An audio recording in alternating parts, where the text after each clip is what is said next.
Good afternoon, ladies and gentlemen. My name is Angela Scott, and I am the library assistant here at the Billie Jean King Main Library's Miller Special Collections Room. On behalf of our Senior Librarian of Collection Services, Jade Wheeler, our Special Collections Librarian, Jeff Whalen, and all the staff here at the Long Beach Public Library, I'd like to welcome you to the Miller Room's Poetry and Fiction Writing Workshop Series. Today, we are pleased to present a dynamic program with special guest and local author Stephen Diebel. This is one of a series of poetry and fiction writing workshops that will be presented periodically in the Miller Room throughout the year, in addition to our local history lecture series, our Art of Nature lecture series, our musical performance programs, Miller Room Book Club, Short Story Reading Club, and much more. Please keep an eye on our Long Beach Public Library calendar and website for upcoming events, and we hope you'll join us again for more of these special programs as they become available. Now, while we have you all here, we'd also like to mention our next online program for the Miller Room. On Saturday, November 21st from 2:30 to 4 p.m., please join us for our next Miller Room Book Club meeting on the 1964 classic memoir, A Movable Feast by Ernest Hemingway.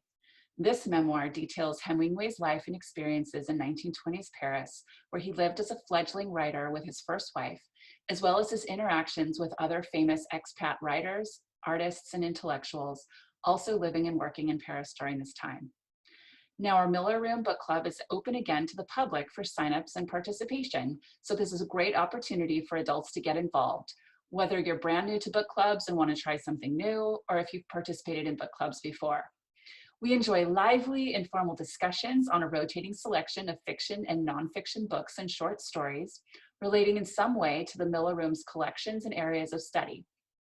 On the arts, performing arts, Asian heritage and culture, libraries and special collections, as well as about our other local Long Beach, Southern California area histories. Expanding out to larger topics that also connect Long Beach with California and US history in general. No experience is necessary, and all levels of participation are welcome. Now, this book club is currently meeting online via Zoom, and it's limited to a maximum of 10 to 12 people per meeting, so pre-registration and RSVPs are necessary. For more information or to join the Miller Room Book Club's email list, please visit our LBPL website, and the calendar events for the Miller Room are accessible via the library's homepage. You can also call the main library for more information, or message me in the live chat after our program ends today, or we can video chat after the program. The Miller Room will also have a variety of other programs rolling out in the next few months, so please keep an eye on our website and calendar for more details. Now, getting back to our program for today, it is our pleasure to once again welcome and introduce our featured speaker this afternoon, Stephen Diebel. Stephen is an award-winning writer, filmmaker, and multimedia artist, and is a native of Long Beach. Stephen began writing in earnest in the 6th grade, grinding out screenplays and short stories on a cast iron Underwood typewriter that he likes to say outweighed him by 80 pounds. In college, he worked on the student newspaper for fun. He won awards for his critical review of films, as well as his photography. His first professional writing appeared in the Los Angeles Times. He studied film, journalism, and electronics in college, parlaying this into a career in technical writing. He wrote, produced, and directed 3 short films based on original screenplays. He's written a variety of short stories and novels, which he may be telling us about later. And he's the author and curator and host of Riveted, the storytelling series at Eleanor in downtown Long Beach. And he leads numerous workshops and classes for the Long Beach Public Library. In today's program, Stephen will present on what constitutes a short story, including flash fiction. You'll be working on drafting very short pieces to share with Stephen, and you'll receive helpful tips for marketing stories to publishers and agents. And at the end of today's program, please stay for Q&A that we'll be moderating through our chat. If you have any questions, please type them into the chat bar. You'll see a chat button at the bottom of your screen, and you can type and submit your questions there. And Stephen and I will moderate those questions at the end. The program will officially end at 4 p.m. if you need to leave, but you're welcome to stay and continue asking questions via chat until about 4:15.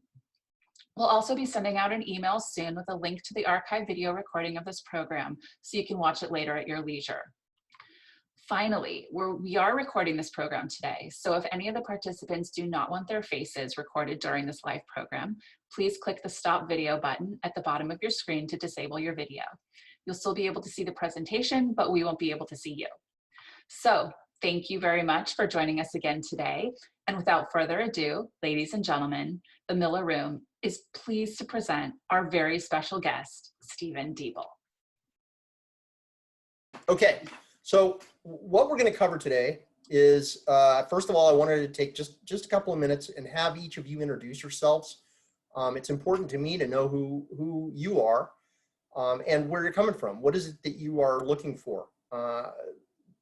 Then we're going to talk about different aspects of short stories. We're going to talk about writing them, and that is going to include looking at a couple of pretty famous writers. In fact, Angela was just talking about Ernest Hemingway, and he's one of the two.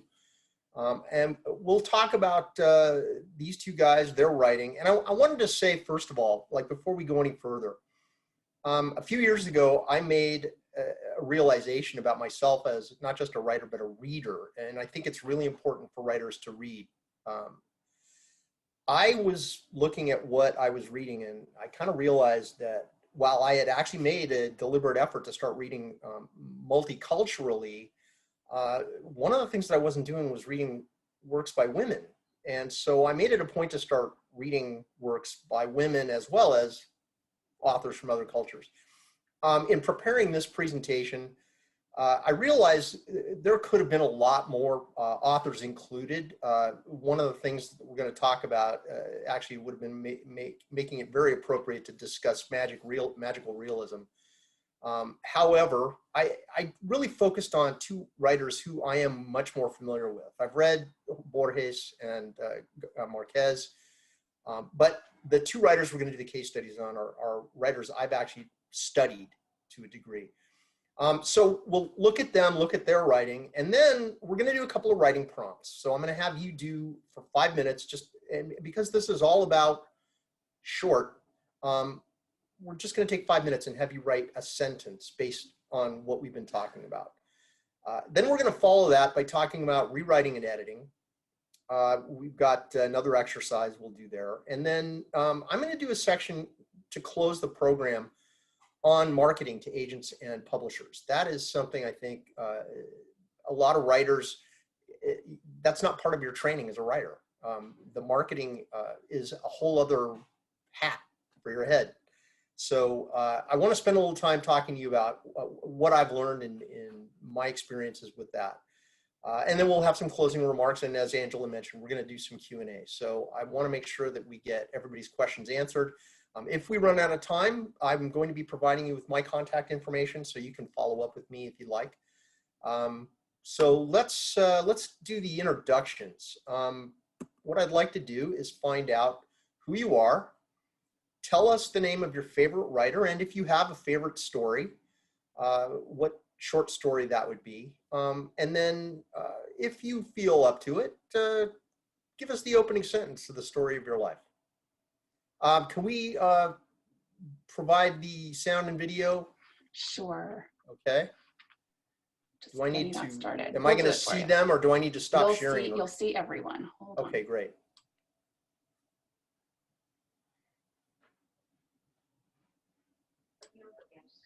Okay, so we're enabling everyone to turn on your video now, if you want to do that, and your audio.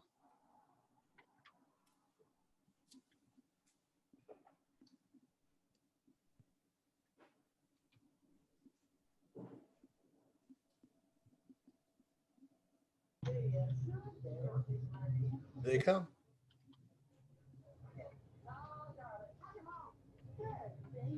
Okay. Are you seeing them? Yes, we're seeing folks. Okay. Can you see everybody? I am not seeing anything but my slide presentation. I'm going to stop sharing. No, you can just put it in gallery view if you want. Okay, I don't remember how to do that. Right at the, or.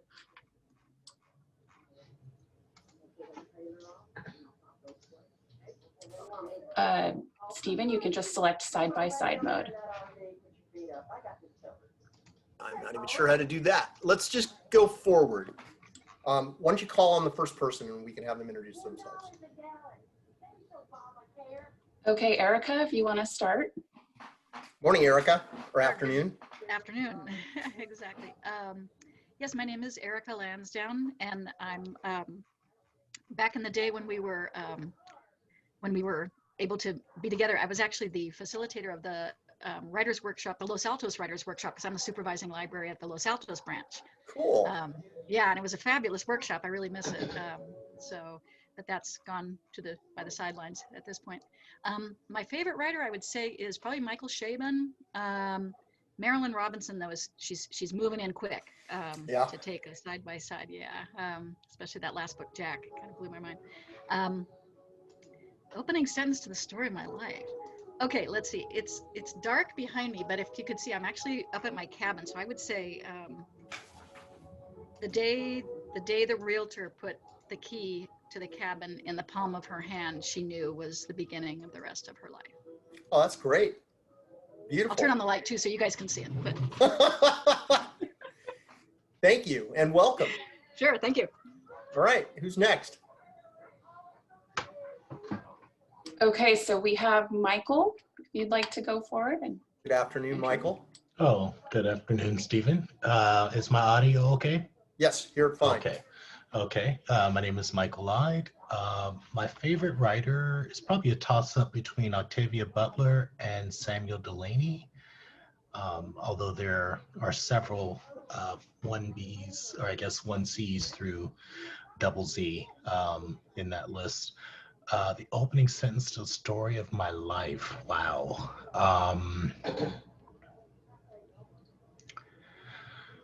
Ooh. You can pass if you feel like it.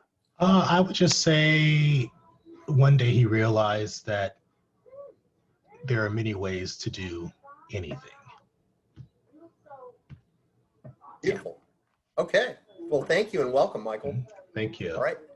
Next. all right, so we have Hoff Brooks, if you want to go ahead and introduce yourself. Hi, yeah, sorry, my camera was working originally, but then I got turned off and it will come back on. I'm Hoff Brooks. I'm taking a little bit about remembering names, but I really like, I think it's what Saint-Exupéry, who did Little Prince and Wind, Sand, and Stars. Right. Love both those books tremendously. I don't really have an opening sentence for the story of my life. Okay. I'll pass on that one. Okay, that's fine. It's a bit of a whimsical idea, Yeah. and I think you'll find as we go through the presentation today, there's a bit of whimsy threaded throughout it. Thank you so much. Brooks, is it Brooks Hoff? Hoff. Hoff. Okay. Well, thank you and welcome, sir. Thank you. And next. Okay, so we have Sophia next. I don't know if her audio is working right now, but her video is not. She has an unstable connection, but Sophia, go ahead and chat if you'd like to. Okay, thank you, Angela. Hi, Stephen and everyone. My name is Sophia. I'm a mother of 3 young children. And my favorite writer is Brad Meltzer. I like his book because most of the book is about the real story of the famous people like Abraham Lincoln and many more. Yeah, and I like to read those books for my young kid. Okay. And actually, I'm not a writer. I moved to United States almost 3 years. And I saw this event on the Facebook of the Long Beach Public Library, and I'm interested to attend because I want to learn more about how to write a story. Okay. Thank you. Great. Well, thank you and welcome. Who's next? All right, we just have one more person, Emmy, and I'm not sure if she's going to be able to join by audio, but here she goes. Hi, everyone. My name is Emmy. I'm a writer more by hobby than by trade or profession. I'm currently enrolled in the Long Beach City College short story writing program. Oh, great. I heard about this class, I figured it would be a great opportunity to hear from somebody who's in the business and, just talk shop and get my learn on.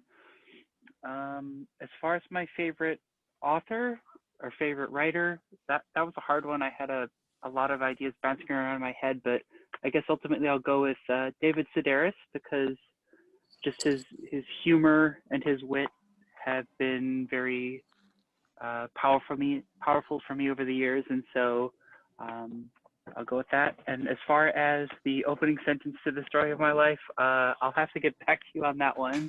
Okay, that's fair. But yeah, I'm really excited for the workshop and hope to learn a lot. So.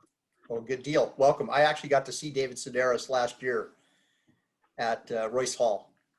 That was pretty great. Yeah.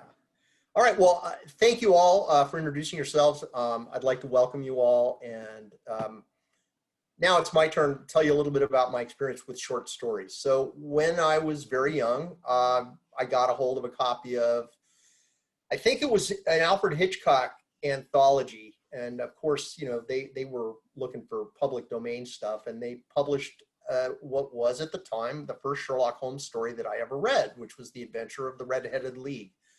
And I fell. That was it. I just became I became a reader right then. I read voraciously, although not necessarily the best writing. I was really more reading popular stuff. In college, I took a literature course at Long Beach City College, and we were exposed to some pretty great short stories through that. Over the years, I have been reading short stories by a variety of different writers, and I came to find Jack London's story, To Build a Fire, is my favorite story.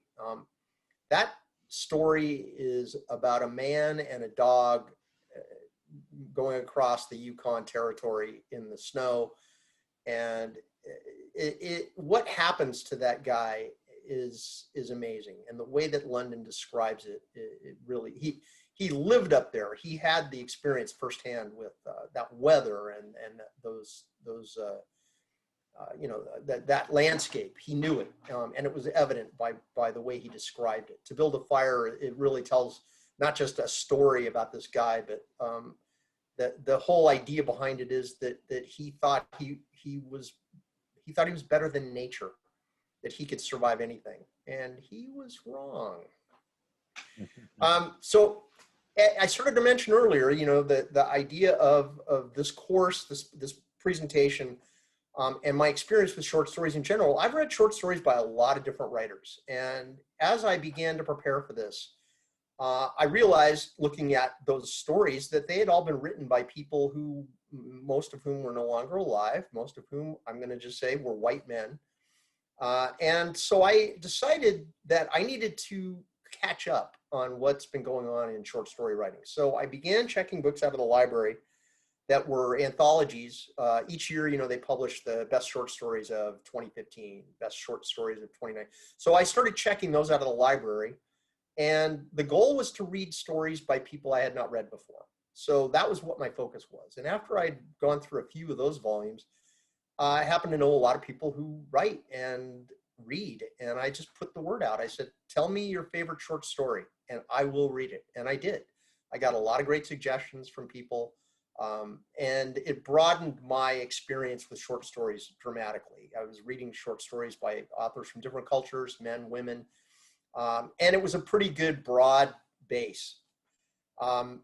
Now, as I said, when we got to this course, I wanted to do a couple of case studies, and those case studies represent my background, which is the white men. We could have brought in others, but these two guys you will find, Raymond Chandler and Ernest Hemingway, they're pretty well known. Their writing styles are amazing, and we're going to look at them, specific examples in their work to illustrate some points, and hopefully learn a few things. So let's go get started on the writing.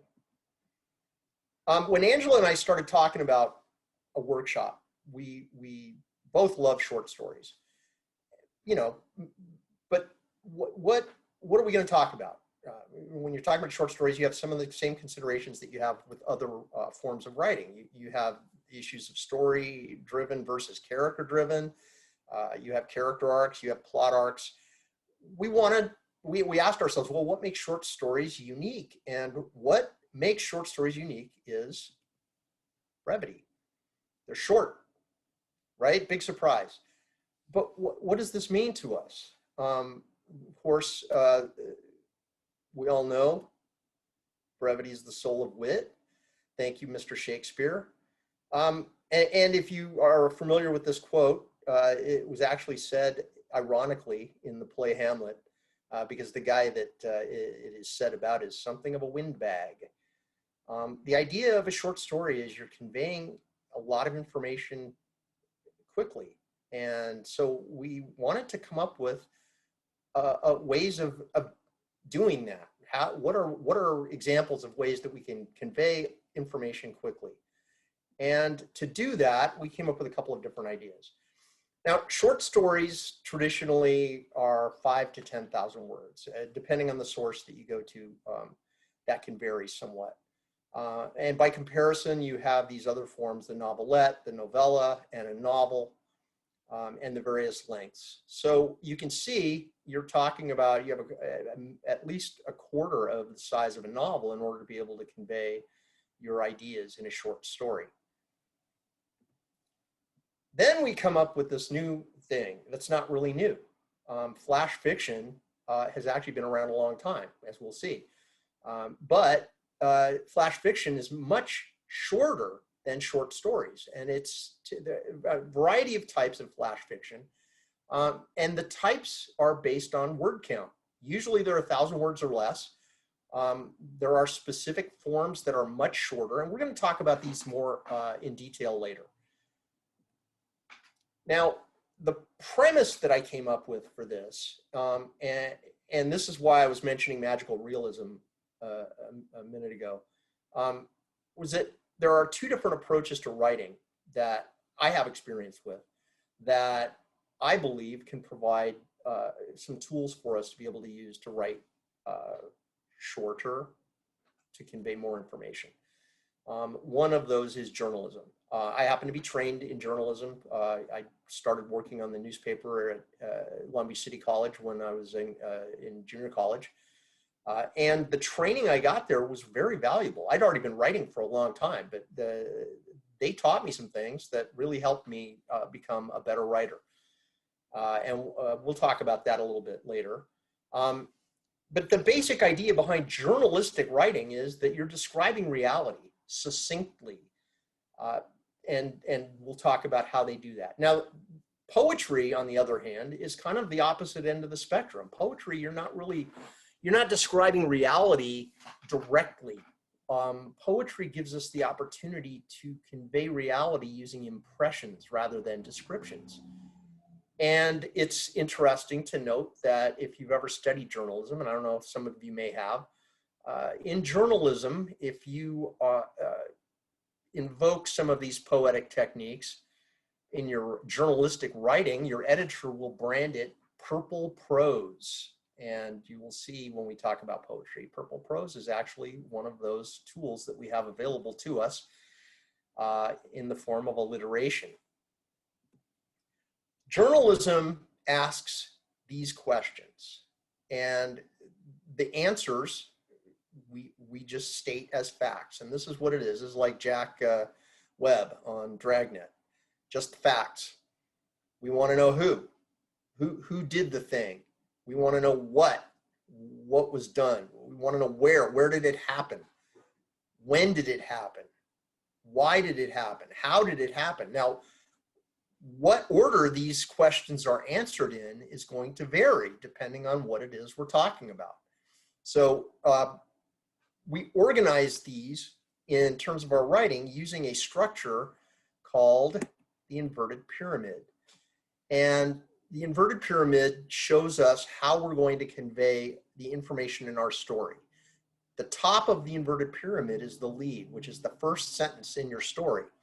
So for a journalist, They're going to take and break down the information about this event, whatever it is that they're writing about, with who, what, where, when, why, and how. It's as simple as that. If you've ever written a press release, and this is something that we're going to get to, you know, as the marketing and publicity part at the end there, press releases follow the same structure. You're going to tell them as succinctly as possible what's going on, who's involved, when is it happening, where is it happening, and, you know, why do you want to be involved in it? Why do you want to do it? When you're writing the story, you would go into the body following the lead and add the crucial information that expands the topic. So you start with just the facts, and then you begin to flesh it out. And then, if, you know, further on, the tail of the story would be any extra information and related items. That is, in a nutshell, journalistic writing.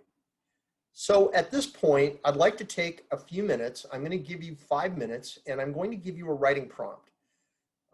What I'd like you to do is use 5 minutes to write a single sentence. And that sentence is going to be based on this writing prompt that I'm going to show you here. Angela? Okay. I'm gonna hit the button to go to the next slide. Do you want to give us a 5-minute count? Sure. Actually, I cannot share it. Okay, so I'm gonna have to click off of your screen here to share on my end, unless you want to click. Oh, no, on no, it. I'm gonna go to the next slide. I just need you to count for 5 minutes to let us know when. Oh, absolutely. Okay. No problem. Okay. Sure. All right. And if anybody has any questions, feel free to send them in the chat, and we will answer them. Okay. All right. So here is your first writing prompt. I would like you to describe him or her in a single sentence.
Okay, you have about 1 minute and 30 seconds left.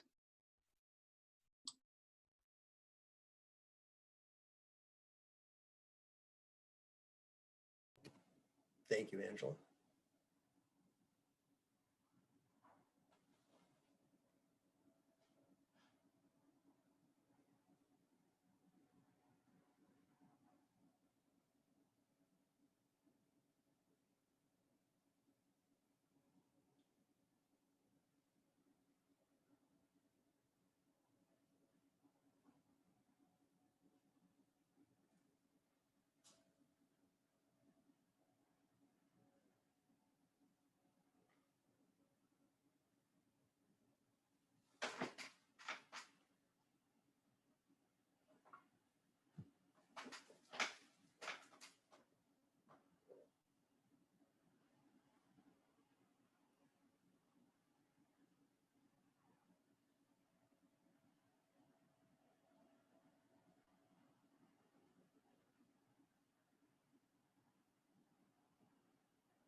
Thirty seconds.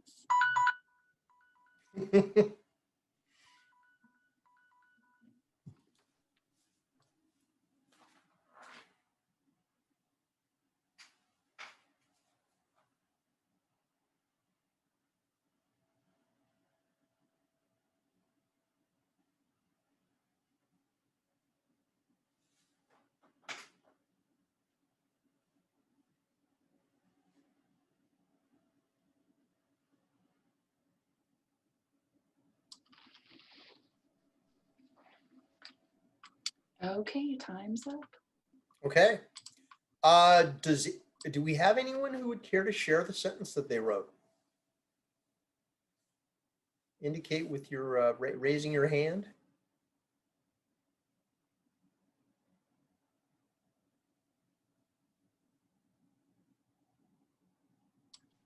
Okay, Michael, you can go ahead and unmute yourself. Hey, Michael. Hi, Stephen. This was hard. Really? Okay. Yeah. Tell me why it was hard, first of all. I wanted to do something other than write about hair.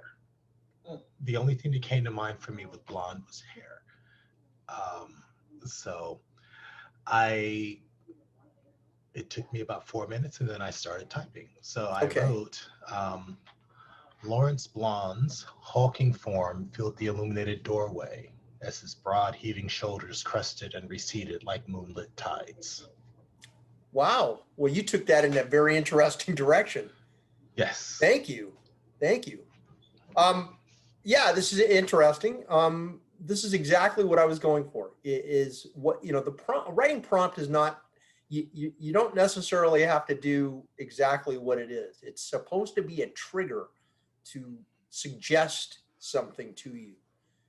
And that's all writing prompts are for, is to just help you write something. And so that 4 minutes you spent thinking about it was time well spent, because look what you came up with. Yep. Thank you. Mm-hmm. Thank you. Would anyone else care to share their sentence? We have Emmy who's ready. If you want to unmute yourself, Emmy. Okay, great, Emmy. Hi, everyone. So I'll just go with what I wrote. She was the embodiment of cool. Aviators, combat boots, a Slayer t-shirt, and a blonde pixie cut sharper than a razor's edge. Very good. I like it. That's very, very pointed. Thank you for that. Does anyone else have one they'd care to share? Okay, we have Erica, if you want to unmute. Okay, I was a little confused about the it, but I just I went ahead anyway. And I'm glad that you say that, because that's a little confusing to me too. There's a Okay. point to this which I will make in a little while, and you'll see where I'm going. But Okay. tell it. Go ahead. Share it. Okay. I wrote, his curly hair was stiff with dried salt, bleached as white as bone from the lifetime of riding waves under the glaring Huntington Beach sun. Oh yeah, very good. Okay, so emphasizing the blonde as opposed to taking it in a different direction. That's very good. Thank you. I tried to do it without using the word blonde because I thought maybe that was part of it. Don't use the word. Well, it's, okay, so it's funny, that the word "it" is vague, and that I'm saying him or her because it doesn't really matter gender here, gender-wise. But I'm going to show you in a minute where I'm going with that. So let's. Does anyone else care to share before we move on? If anyone else has a comment, go ahead and unmute yourself. Otherwise, we'll just move on. Give you a minute. Yeah, sure. I'm not sure how you do the hand up. Okay, this will work. Yeah, sorry about that. No, that's fine. I'm not fully up on my Zoom skills, apparently. I use it every day, and I'm not either. Yeah, me too, unfortunately. Okay, so here I wrote, their long blonde hair moved gently side to side, momentarily revealing a dark scar beneath the sparkling blue eye. Oh, nice. Very nice. Okay, why don't we move forward then? And if you care to share yours via chat, that's great. I would love to read the sentences that you come up with. So let's move on. Did I time out?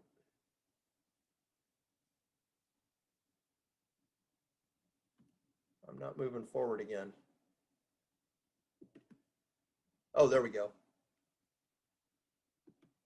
Okay.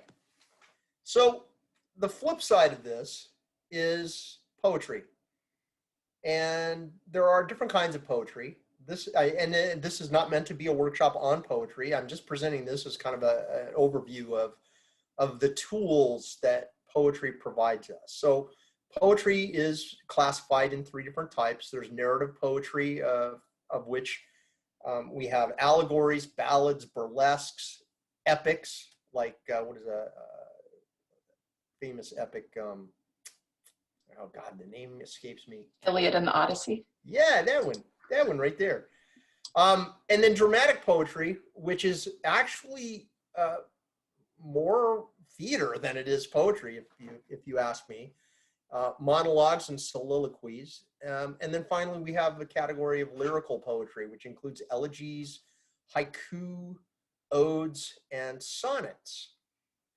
Sonnets are particularly interesting because of the way they are using very specific rhyme schemes and rhythms. And these are elements that we're going to see, rhyming not so much, but rhythm as an element that we can use in our short story writing. And these are not exclusive, by the way. You can have lyrical poems that contain elements of narrative poetry that has elements of dramatic poetry, and so on. So you can mix and match. Poetry communicates differently than our journalistic writing in that we're not describing reality directly. We are conveying impressions, and I believe that you can get more information through an impression than a description, because impressions connect with your emotions. So when you are reading something that has been written using these poetic tools, you are feeling things that you wouldn't necessarily be getting by reading just the who, what, where, when, why, and how. So the poetic tools for the prose writer. Rhythm. Rhythm is really important to me because it helps the reader follow the writing. It gives you a flow and a sense of movement through the writing. Alliteration, well, you remember earlier we were talking about purple prose? Purple prose is alliteration. We're repeating a consonant sound. And this is something that, again, creates rhythm. Alliteration, repeated sounds create a rhythm within the writing, and basically it helps the flow. Again, repetition. There are different ways of repeating, and it's not just through the repeating of a consonant sound, repeating words, repeating phrases. Again, you're creating a rhythm within the writing. It's similar to a poem, but in the short story, you can use this as a way of moving the story forward. Similes are the figure of speech involving a comparison of one thing to another. Now, if there is one author known for the simile, it's Raymond Chandler. And we're going to see a couple of examples of the similes in his work. But that is the thing he's most famous for. So when you say something is like something else, you're conveying information about that thing. And by making that association between those two things, you can convey a lot of information in a very, very short phrase. And metaphors are similar to similes in that you are comparing something to another thing, but in the case of a metaphor, you're not saying it's like the other thing, you're saying it is the other thing, which is much more poetic. You find metaphors used less frequently in prose writing, but poets also use metaphor as a way of explaining or referring to something in a brief but effective way. And if that doesn't sound like something that's going to help us write short stories, I don't know what will. Okay, we're going to do another writing prompt. I'm going to show you an image. The image is one you will probably not have ever seen before. I'm going to give you 5 minutes to write another sentence. And I'm not going to say anything else. I want the image itself to suggest whatever it suggests to you. If you want to write more than a sentence, you're welcome to. So we're going to go ahead and do 5 more minutes on this writing prompt. Angela, do you want to time us out? Okay, starting now. Okay, and here is the image.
Okay, a minute and a half left to go. Thank you.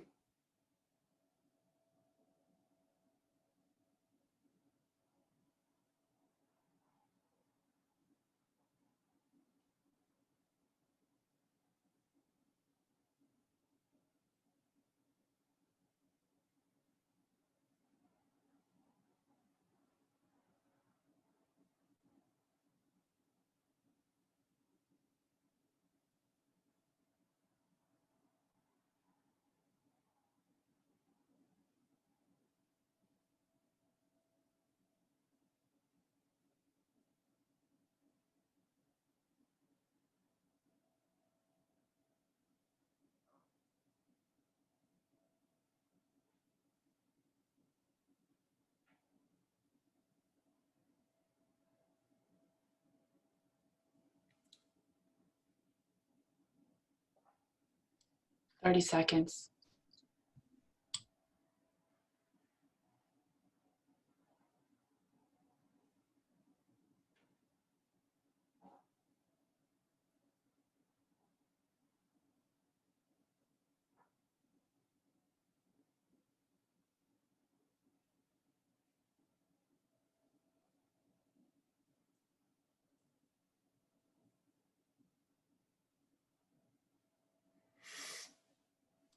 Okay, time's up.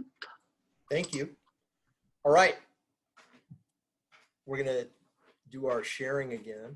If you're willing, who would like to share what they wrote about this prompt?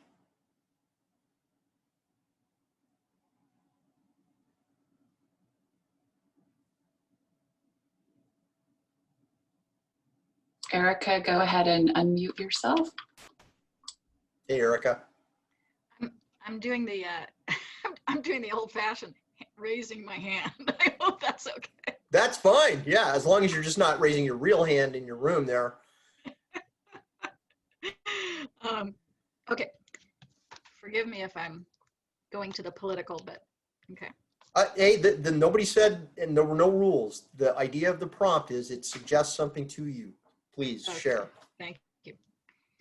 For the past 4 years, I'd felt like I was surviving only by sucking on a life current from God or Mother Earth, a pawn in a worldwide chess match between good and evil. Okay, I kind of love that. That's amazing. Thank you. Okay, so just so you know, this painting was painted over 40 years ago. So yeah, it wasn't a but that's really quite an interpretation. Thank you very much for that. Do we have someone else there who would like to share? All right. Oh, okay. Go ahead, Michael. Oh, was someone else next? No, please go ahead. Oh, okay. We'll do Emmy next. Yeah. Okay, so I kind of went beyond one sentence because it's what That's I tend fine. to do. Yeah. Okay, I said, On skated the bolt of lightning through fantastic fuchsia, cerulean, and emerald celestial spaces before landing on Cerebrum. He surveyed the landscape through his acrylic mask and wondered if he'd taken too many precautions. Perhaps the spacesuit was not needed, he thought. Nothing and everything are not what they seem, a disembodied voice warned. Believe your eyes over your mind at your peril, your move. An's eyes continued to dart around the landscape. He replied, I refuse to divide my senses in pursuit of games with unknown rules or prizes. And that's as far as I got. Well, you definitely took that a lot farther, but that's really great. The idea of the planet Cerebrum, I love that. It just looked Very like a good. cerebellum sitting there. were you the one that said you love Octavia Butler? I did. Yeah. Okay. So I had a feeling when I showed this that you would take this someplace, and I appreciate that. Thank you very much. Thank you. Emmy? All right, Emmy, just go ahead and unmute yourself. There you go. Okay, here's what I came up with. I wrote, a brave new world opened up before her. The combination of shapes and colors, a surrealist's painting. The mission was a success, she cried, the sound getting no further than her helmet. Mission Control offered no response. Wow, that's great. Because one of the things that strikes me about this, the isolation in this is pretty profound. And so, yeah, there would be no answer back. All right. Does anyone else want to share? If there's anyone else, just go ahead and unmute yourself. We'll wait a few seconds. Okay, it looks like Hoff. Yeah, I'll go. Huh. So I put, like the familiar but forgotten taste on the tongue, she floated, unable to find a name for the place just beyond her visor. Wow. And that's a sentence, but look what he did with that. One sentence conveyed, I think that's as perfect a description of this as I could get. So succinct. Great, great. Thank you very much. This painting, incidentally, is hanging on the wall behind me. I did this about 40 years ago. And when I was trying to think of something that nobody would have seen before that might provoke some responses, I thought, well, you know what? This probably will do that. So I grabbed it and used it. Okay, let's go ahead and move on. This brings us to the case studies section. I wanted to talk a little bit about these two guys because there are similarities and differences in them, even though I'm using them here to illustrate two different aspects of what we're talking about here. So first of all, the two writers that we're going to look at are Ernest Hemingway and Raymond Chandler. These two guys are probably two of the most well-known writers of the 20th century. A lot of people think that Chandler was influenced by Ernest Hemingway, and that may very well be, although Chandler would be the last person to admit that. He actually lampooned Hemingway in his novel, The Long Goodbye, by having his detective, Philip Marlowe, call a police detective Hemingway repeatedly, and even went so far as to emulate Hemingway's writing style for that interaction. It's actually kind of funny. Hemingway, I tried to find out if he had any comments on Chandler, and the fact is that there was nothing returned in those searches. So it's unknown whether Hemingway was aware of or cared about Raymond Chandler as a writer. So let's talk first of all about Hemingway. Hemingway was trained in journalism, so he was very familiar with the who, what, where, when, why, and how. He wrote for newspapers. That was what he did in his initial writing career. In fact, they say that his experience on the Kansas City Star and the style guide that they provided him became the source of his writing style. If you're not familiar with a style guide, any publication has a style guide that answers the questions a writer might have about how you express different kinds of information. The Associated Press has a style guide. There are others as well.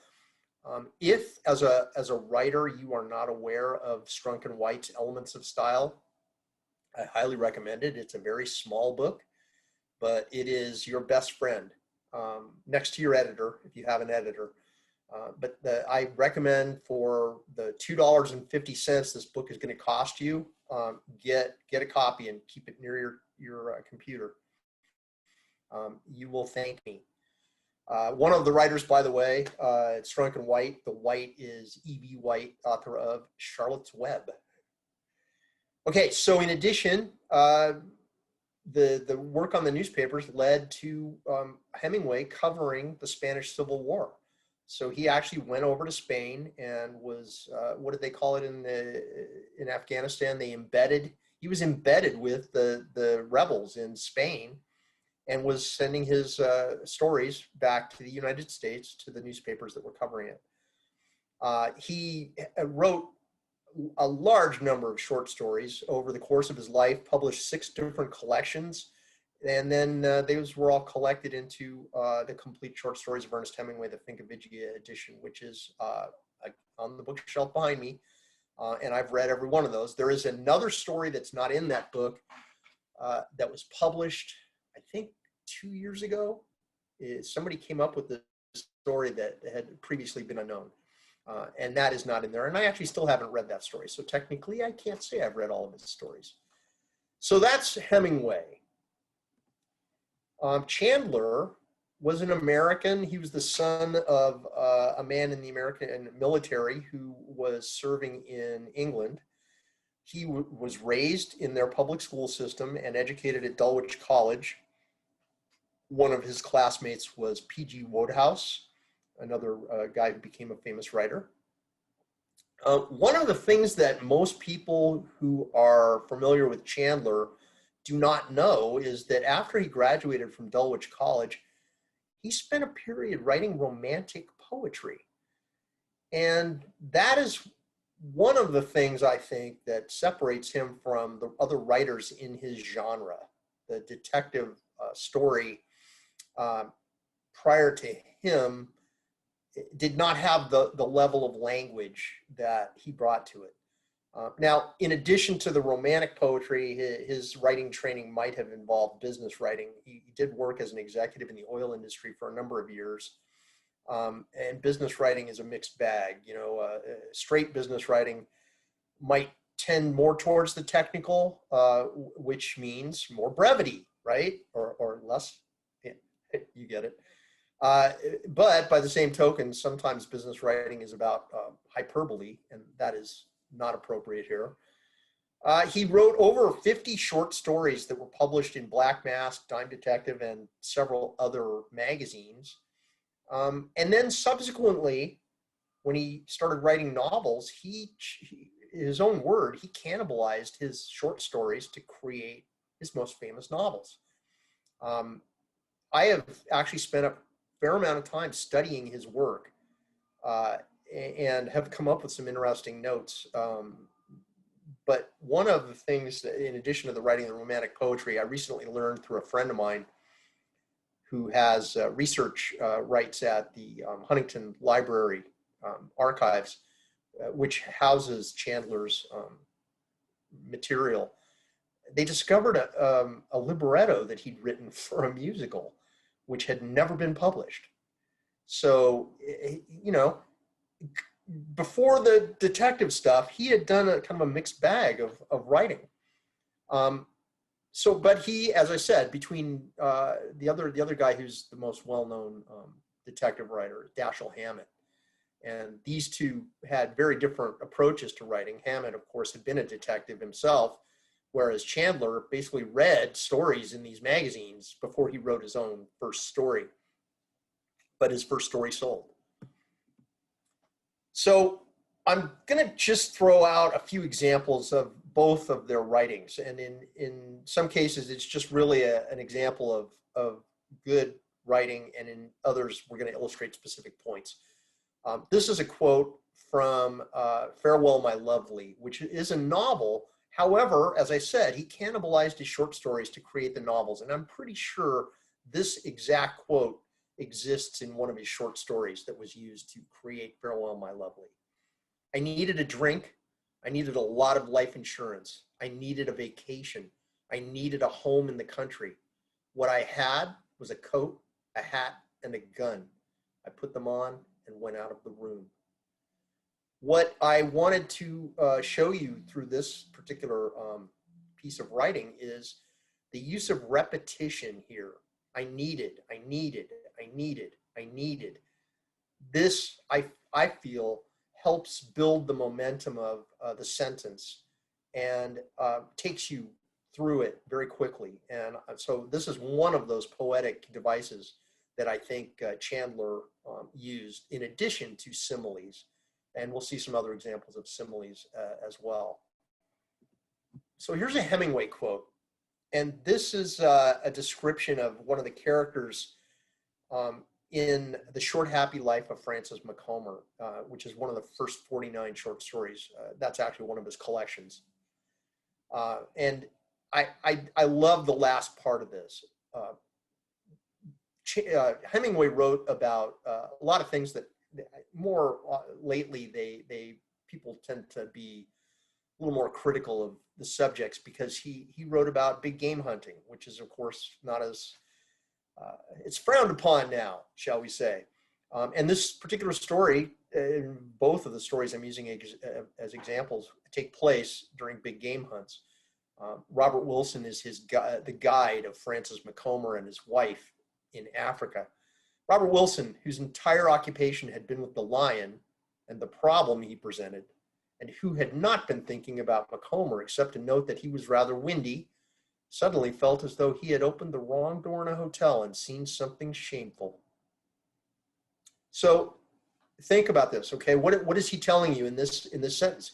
That something has happened of a very profound nature, and that nature has caused him to have this feeling, and that the image that he's creating here is though he had opened the wrong door in a hotel and seen something shameful. I love that. That to me, it conveys the feeling. And this is what I was saying about poetry. Now, Hemingway's the journalist, right? But notice this is more of a poetic technique.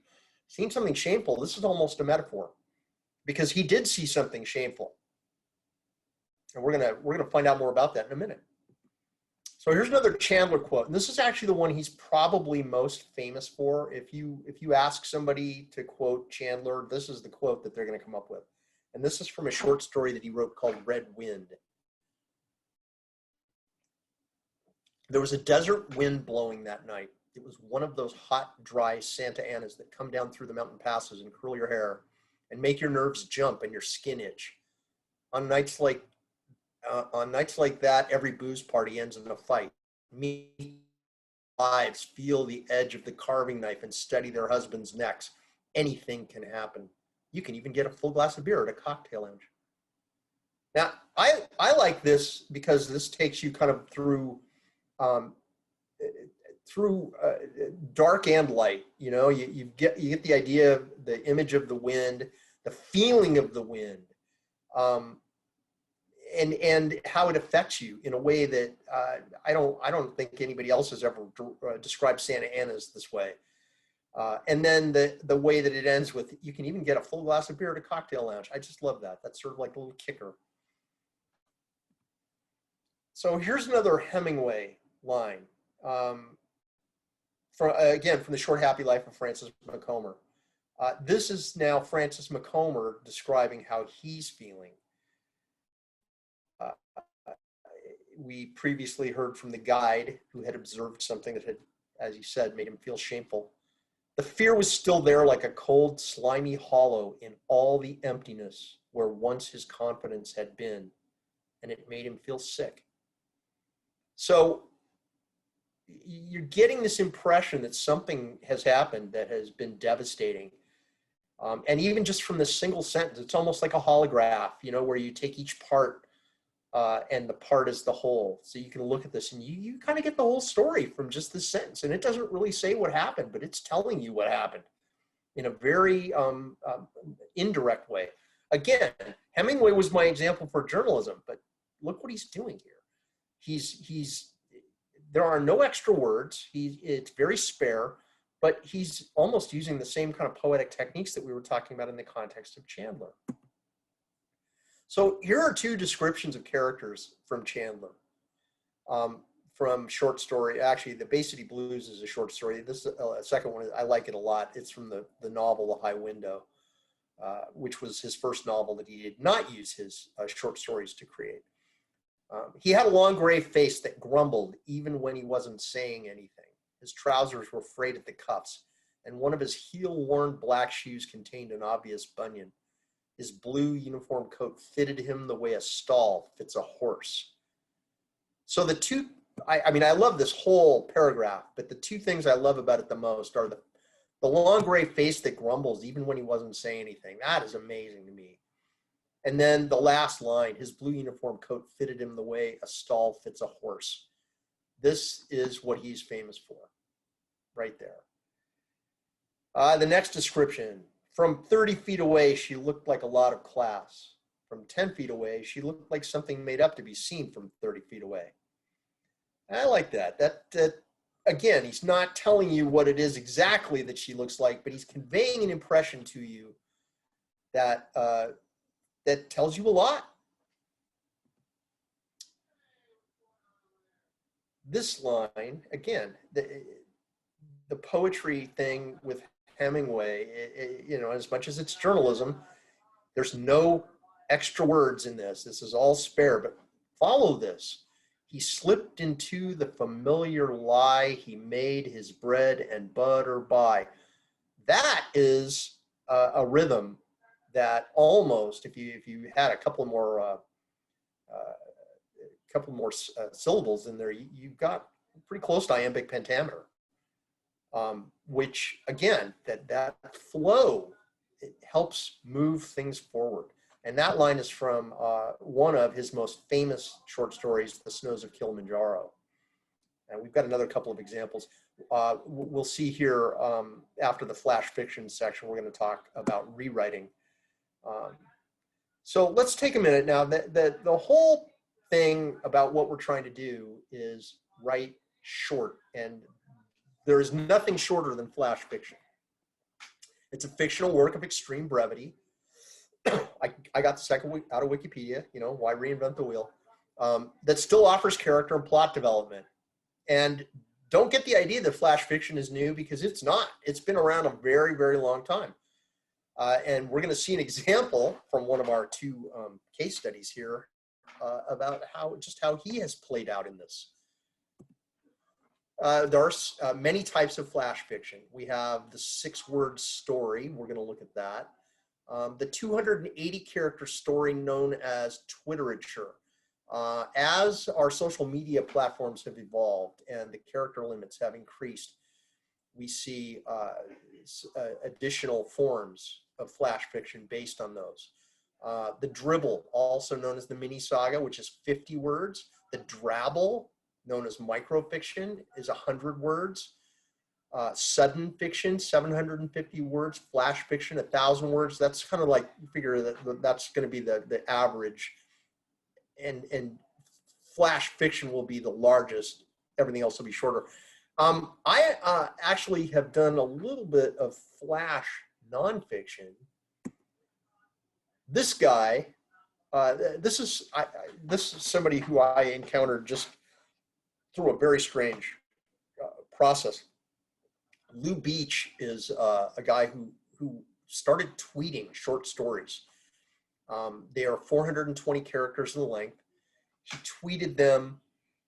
They were very successful. That is to say, that people started following him on Twitter because of these stories. He subsequently collected them and published them and ended up on the bestseller list in USA Today. He is the father of the guy who did my book cover. And I'd never heard of him before. His son is a collage artist. Turns out Lou Beach, his father, was also a collage artist. He used to be the, what was he? He was one of the original graphic designers for Slash magazine, the punk rock magazine. Interesting character. And in fact, he's going to be doing our storytelling event at Eleanor here in Long Beach when we resume, which I'm hoping will be sometime early 2021. We'll see. So the 6-word story is bringing us back to our pal Ernest Hemingway. His 6-word story, or rather the story that is attributed to him, is right here. For sale, baby shoes, never worn. That is an amazing 6 words. It tells a whole story right there. And it doesn't even say what it's about, but you get the idea. This story is often attributed to Hemingway, but even though he claimed, there are some stories that he claimed to have won a bet by writing this, that there are suggestions that this actually predates Hemingway. So we don't really know if he wrote it or not. The fact is, that's a very powerful 6 words. And I would challenge you in our final writing prompt to try and write a 6-word story. I'm going to basically let you choose whatever form you want to write and write as much as you have time for, or as much as we allow you to have time. So that's the 6-word story.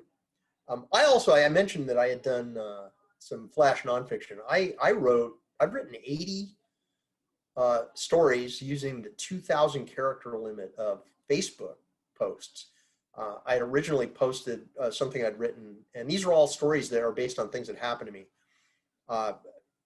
I posted something, and at the time, if you were over 2,000 characters, Facebook would convert it into a note. And if somebody clicked on that, it would open a new window. And what I was discovering was people in Facebook didn't want to go there. So I thought, well, what if I reduce it to 2,000 and it just keeps them in their own timeline? And son of a gun, that all of a sudden people were reading the stuff I was writing. And I ended up writing like 80 of these things, which I call Throwback Thursdays. And while I'm saying they're nonfiction, some of the people that were referenced in the stories, who are friends of mine, have commented that my memory is somewhat faulty in regards to some of the things that happened. So you might call them fiction after all. Notice what this says, though. It's fascinating to me, that commentators have suggested that flash fiction possesses a unique literary quality in its ability to hint at or imply a larger story. This is great, because this is talking about something that we're going to mention again in the rewriting section. But the idea of being able to convey more information with less. So there are some publications in print. There's Flash, the International Short Story Magazine, and then a number of websites that publish short flash fiction. And these are things that, if you're interested in writing flash fiction, you should definitely check these out. Excuse me. These are places where you could potentially get published. So we're done talking about writing for now. I want to talk about rewriting and editing. And the first distinction I want to make is that rewriting and editing are not the same thing. When we talk about rewriting, we're talking about making substantive changes to the story or characters. We are not talking about correcting spelling errors when we're talking about rewriting. We're talking about changing what we've written based on either our own observations or the suggestions of an editor or a reader. Editing is really the correcting of spelling and grammatical errors. Basically, the purpose is to add clarity. And it's really about cutting superfluous material or to achieve a word count limit, which is, kind of, especially with the flash fiction, important. This phrase, kill your children, we're going to see that. That is more, I think, perhaps appropriate of the rewriting part. Kill your children, incidentally, is an example of one of our poetic devices, which is a metaphor. We are talking about what happens when we rewrite. And, as a writer, we spend a lot of time creating this stuff. And so when we go to rewrite it, our egos are in our way. So the first thing we need to do is make sure we do not let our egos get in the way. Let me go back a second. I had an experience working on my novel. I published a novel in 2017 called Persistence of Vision. And part of it takes place in Long Beach in 1929. One of the things that I had written had to do with a movie studio that was in Long Beach. And the plot revolved around something that they were working on, and it had to do with Laurel and Hardy and a film that they made in 1929, which I thought they had made in Long Beach in the Wrigley district, because you can see oil wells in the background. And I thought, that's got to be Signal Hill. So I thought I was so smart. 6 drafts into my novel, I decided to let people read it. And one of the people I let read it is my friend Chris Callard, who is also a writer. Has published his own novel that takes place at the Pike. But he pointed something out to me. He said, you realize that movie studio you're talking about was closed in 1916. So by 29, they were hardly a memory. And I thought, oh my God, what am I going to do? I thought, well, I could just leave it the way it is and call it writer's license, right? That's our blanket excuse for anything we want to do as a writer. But I thought about it. I thought, well, hang on, what would it take to fix this? And so I looked at it. I thought, okay, well, where did they actually film that movie? And I found out they filmed it in the Cheviot Hills up in LA. And the studio that filmed it was in Culver City. And I thought, well, why don't I change it so that the studio that they're dealing with is the one in Culver City? And I thought, okay, well, I'm going to have to do an entire rewrite, one entire draft, just to correct the geography of this change, because people are going places, they're driving, they're destinations, things they see on the. I had to go through the entire novel and rewrite it to accommodate this change. So this is my point. This is not just adding commas. This is actually reconstructing something I spent a lot of time on. And so that's one example. Another example, which I'm gonna share with you in a little while, had to do with backstory and introducing backstory into my novel. We'll talk about that in a bit. Hemingway actually wrote what was originally intended as the introduction to a textbook, which was going to be a collection of his short stories. His publisher suggested this. Hemingway loved the idea, and he wrote this introduction, which when his wife Mary read this introduction, she thought, oh my God, this is really, today we would call it snarky. He was very sarcastic, and she felt that it would not do well for him. She suggested some significant rewrites, and he ignored them. And the project died on the vine. Then later on, he approached his publisher about converting this collection into just a collection of his short stories, and suggested using this introduction that he'd already written for that collection. And his publisher, of course, hey, great, we're going to publish another Ernest Hemingway book. But then he read the introduction, and he suggested some rewrites to Hemingway, which were also ignored, and that project was abandoned. So, the thing is, it's the ego that is preventing us from doing these changes that may be helpful to us. So the idea of getting out of your own way is kind of critical here. The fact is, we have a section of that piece that he wrote here in a few minutes, which we'll be able to read, and you'll get the sense of the sarcasm and the tone, but it actually illustrates yet another point. So that was in Paris Review, and I believe that was published in 1981. So let's talk about editing. So there's a great famous quote that's attributed to Ernest Hemingway, write drunk and edit sober. I don't know if you've heard this quote or not, but it is believed to be apocryphal. The part in the next two bullets is someone who actually asked him about this, and I love his response. That the idea of him, she says, is it true you take a pitcher of martinis up into the tower every morning when you go up to work? And his response was, he was incredulous. And then he says, you're thinking of Faulkner, which I thought is hysterical to blame Faulkner for this. That he ends with, who in the hell would mix more than one martini at a time? And I'm thinking, okay, that's true. I know that. I've had a couple of martinis in my time. Yeah, you would not make a pitcher and take it upstairs. That sort of defeats the purpose of the martini. But the point that he's making here is that writing and editing are entirely different mental processes. One of the worst things a writer can do is to edit simultaneously while they're writing. This is you are in your own way, okay? So the most important thing is to make sure that you are either writing or editing and not trying to do both at the same time, because that is so self-defeating.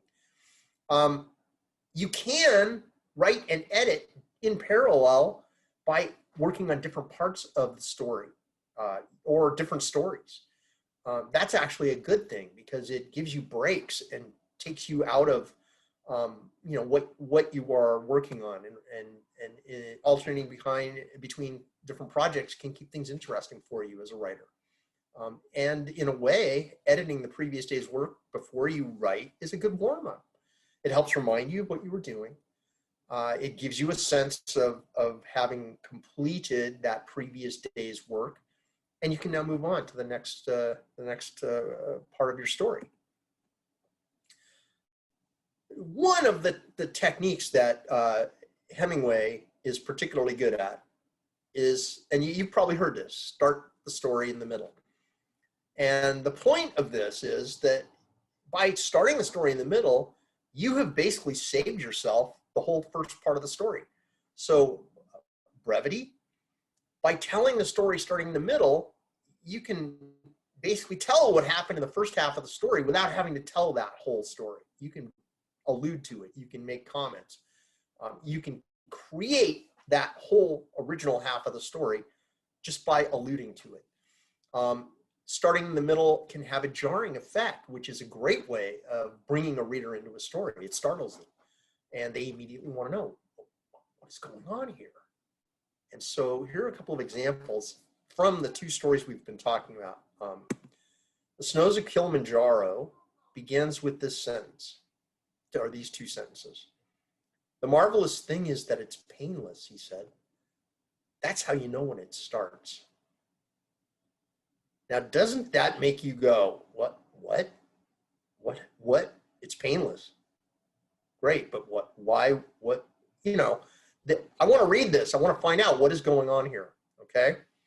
I have another example from The Short Happy Life of Francis Macomber. It was now lunchtime, and they were all sitting under the double green fly of the dining tent, pretending that nothing had happened. Well, something happened. I want to know what happened, don't you? When I talking about my novel, when I was working on my novel, I've written screenplays. I've written different forms.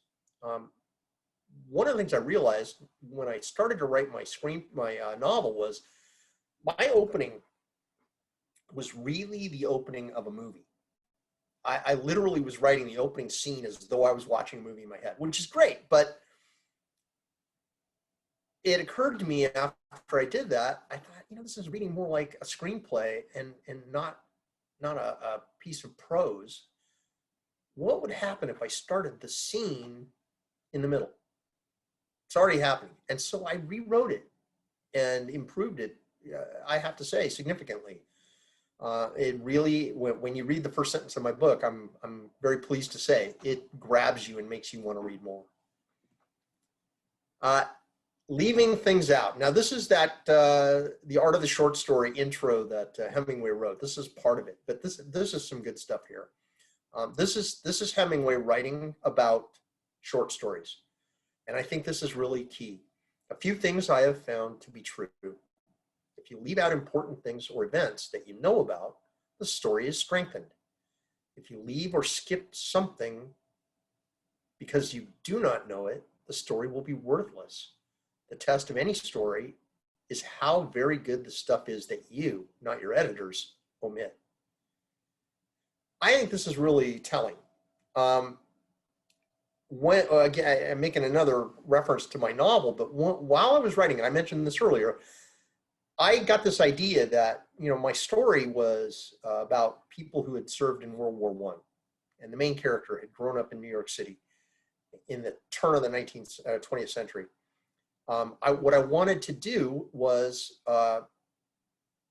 include some backstory. And so I wrote 4 chapters that I interposed into my novel. And each of those chapters took you back to a different part of his life. And you got where he came from, and you got his relationship with his father, and you got his relationship with his family, and all of this. And I read it, and I liked those chapters, but when I read them in context, I realized it totally took you out of the flow of the novel. So after having taken all this trouble to write them and put them in, I went back and took them out again. But a funny thing happened. That is that it left shadows in the novel that brought that backstory into it. I had, without realizing it, educated myself about the character to the point where as I wrote the other parts of the book, I was writing that backstory into the book without needing to have these chapters that would take you out of the flow of the whole thing. So I think that this is one of the most important lessons that you can take away from today, is the stuff that you leave out and how powerful that is. Because when you don't tell somebody something, what's the first thing they want? They want to know what it is you're not telling them, right? So here's some tips for editing. Don't edit while you're writing. We talked about that, 2 different mental processes. I really strongly recommend, and this comes from a guy who, like I said, Angela introduced me, I had the 120-pound typewriter. I strongly advise people to print hard copy of what they're writing out when they're editing and mark it up with a pencil or a colored pen or whatever, whatever tool you prefer. Because honestly, it is way too easy to miss things when you're working off of a screen. For a lot of people who are younger, who haven't ever worked, on a typewriter and had to do that, they might think, oh, what a waste of time that is. It's not a waste of time. It helps you become more familiar with your work. It will give you higher quality output because you'll see things that you wouldn't see if it was on a screen. Here's another thing: read the story aloud. And that's not just to help the dialogue, although it does. It will help the entire story, because as you're reading it, you will hear where things don't work. That something will just clunk, and you, oh, hey, make a note. I actually got to the point where I was thinking, people had asked me about my novels and have you done an audiobook? And I thought, wow, the next novel I write, I should do the audiobook as sort of the last step in the editorial process, so I can listen to the audiobook and see if I need to make any more changes. So haven't done that yet. And finally, have somebody else read it. An editor is my best friend. And whether they're just a friend who, knows you and likes you, that's great. Ideally, it would be someone who can give you some sort of insight into, what kind of issues you're dealing with in the particular piece you're working on. So those are some suggestions for editing. And that takes us to our next writing prompt. I would like you to write a piece of flash fiction, and it's dealer's choice, whatever kind of flash fiction you'd like. And it doesn't necessarily even need to be within the pattern that we were talking about, any of those. You want to write a 6-word short story, that would rock. I'm going to give you 5 minutes and just see if you can come up with something. Tell me a story that you can write in 5 minutes. Okay, Angela, you want to get us going on the timer? Okay, starting right now. Thank you.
Okay, sorry. The time's up. I forgot to give you a heads up. Sorry. That's okay. I can give you 10 more, I don't know, 10 or 15 more seconds if you need it.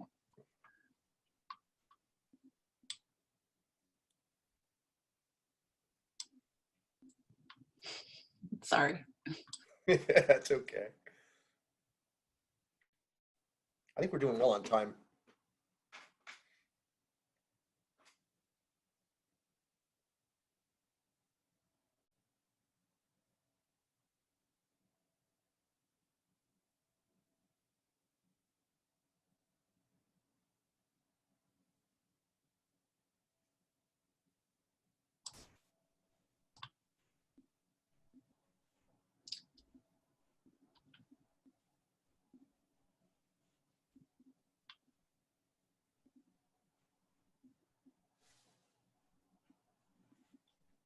All right, so if you want to get started again. Yep. Okay, so who would like to share their flash fiction?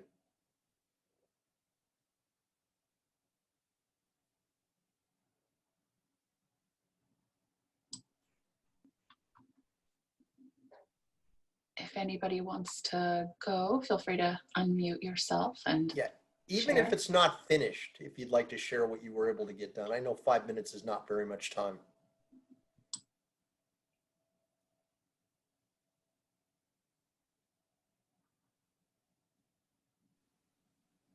I'll Or try. not. Oh, we got it. Okay. I tried to do the six word thing. Okay, good. So I tried a couple. One, I'm not really sure if this is really technically a sentence, but I wrote bare mattress, bare bulb, no return. And my next one, I had a hard time getting it down to 6 words, but this is what I ended up with. Faces hunched over inky waters.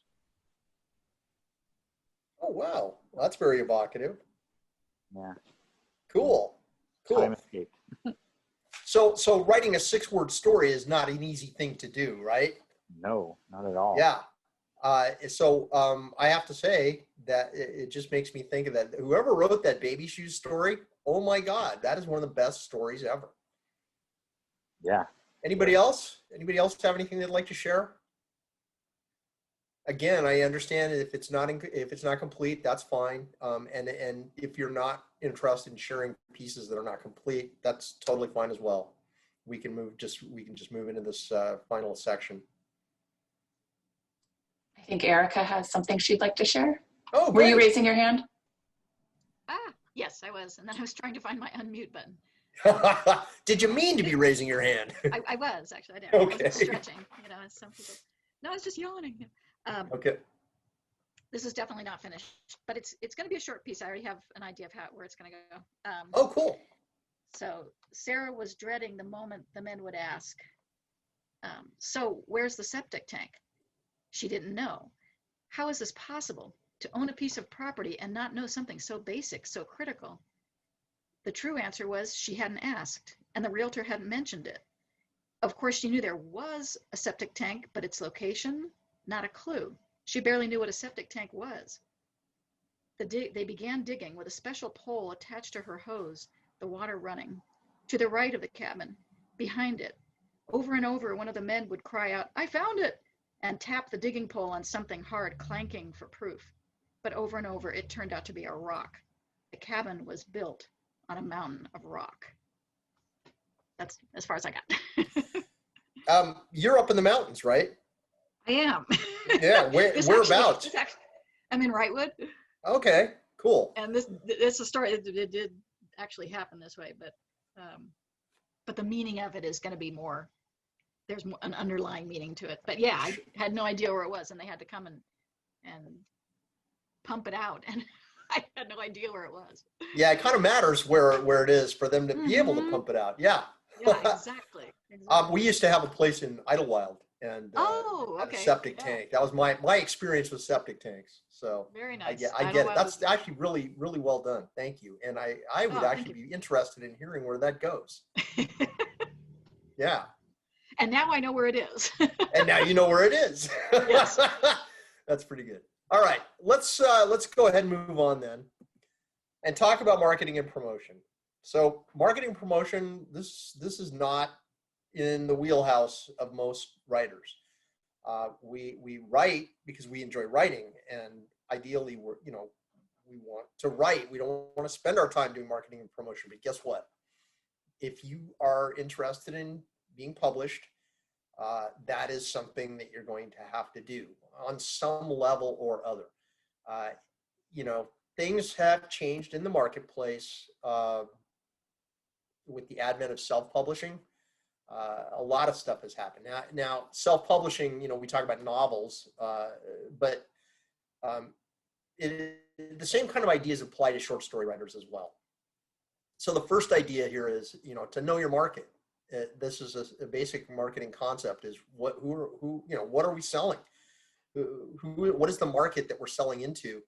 And if you don't really know, and you're kind of interested in maybe writing something that's more commercial, find out what's popular. There are very easy ways to do this.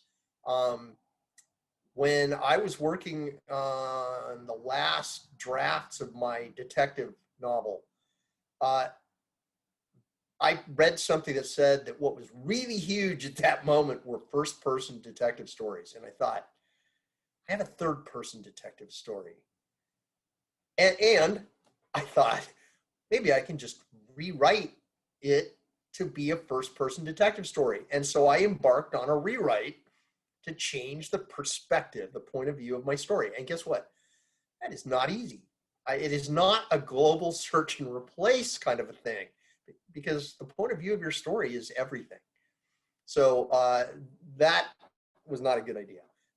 Romance, I actually personally know two writers who between them have, I'm going to say 100 books in basically bookstores, because they write in various aspects of the romance genre.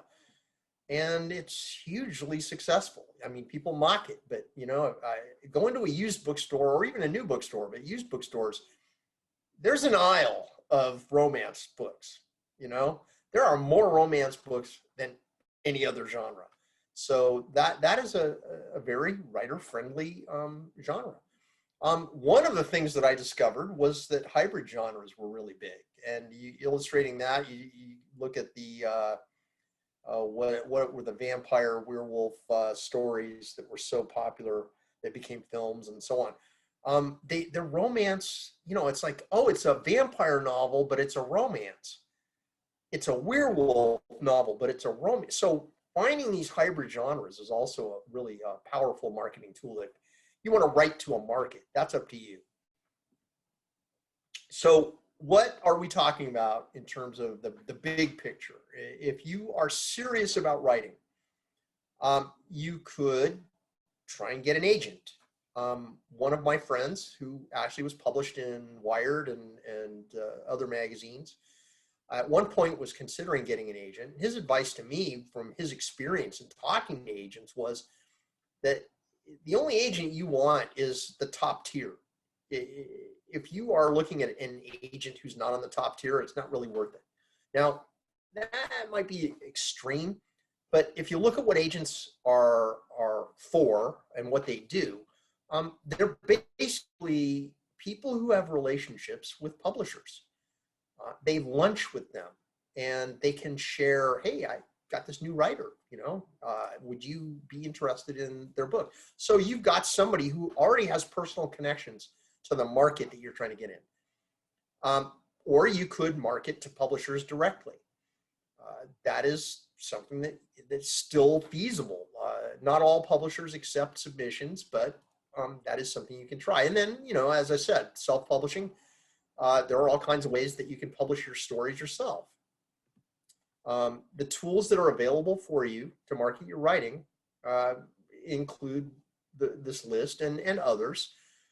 If you're not familiar with the book, The Writer's Market, that is published every year. And really, you're not a writer if you don't have at least 2 copies of that on your bookshelves. I think at one point I had 3.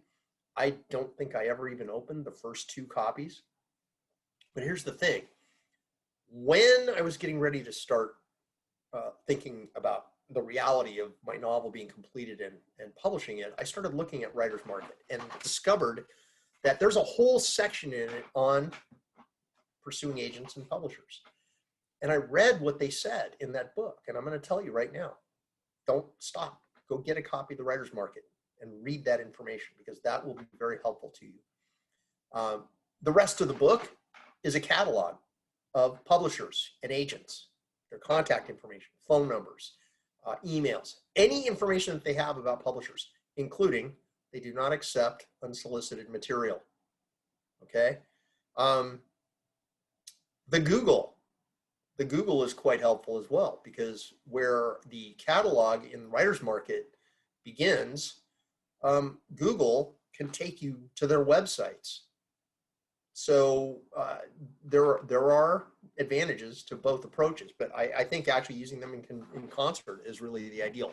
Facebook, create a page for what you're working on. You bring people to it, let them know, hey, this is what I'm doing. You could create a website if you're ambitious, or have someone create it for you, and publish your pieces there. I have 80 of these pieces of nonfiction, flash nonfiction that I wrote in a section of my website that basically is to promote my writing. And then getting reviews if you are able to. And this could just mean somebody who is a name of some kind that's read your story that likes it. You can use that. You can use that to market your stories. I want to share with you something that happened that was really crazy when I was getting ready to think about marketing my novel. And that is that that day that I read the Writer's Market and got the picture, here's what I need to do. I was part of a producing group, and we would all basically support each other, producing partners. So one of them has a project he's doing and he needs somebody to help out. We would help each other out.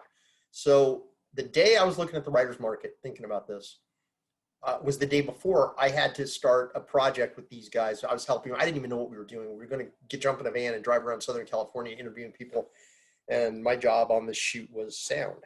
And so I looked at the Writer's Market. Here's the section on getting an agent, getting a publisher. And I look at the catalog and I think, well, it would be easier to deal with the catalog part online. And so I did my Google work and I started finding these people, the websites. What is it that they want? Because this is the key here. They tell you exactly what they want. Well, I think at that point, all right, well, I've got the beginnings of my marketing strategy. I'm going to put this aside. I've got this 3-day shoot.